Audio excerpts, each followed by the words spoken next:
You need to know that you are God's temple. The temple of God is holy. Pag Kristiyano ka, hindi ka na pwede makiayon.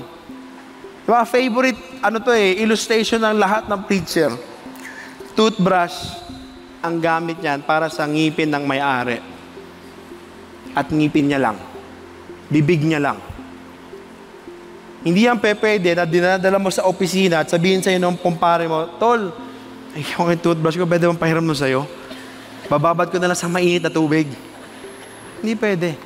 Hindi rin pwede na ginagamit mo sa ipin mo ng umaga, tanghali, gabi, tapos kinabukasan pang sapatos mo.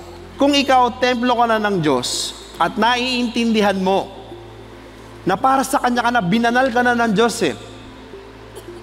Bilang isang Kristiyano, tumayo naman tayo na may paninindigan. Tinawag ho tayo na mamuhay against the flow. We have been set apart. Pero dapat bilang Kristiyano, mas takot tayo sa Diyos kaysa sa tao. Alam ko, Pinoy tayo, mahilig tayo makisama. Pero may lugar dapat yung pakikisama. Bakit? Kasi templo ka ng Diyos. Nire-represent mo ang Panginoon.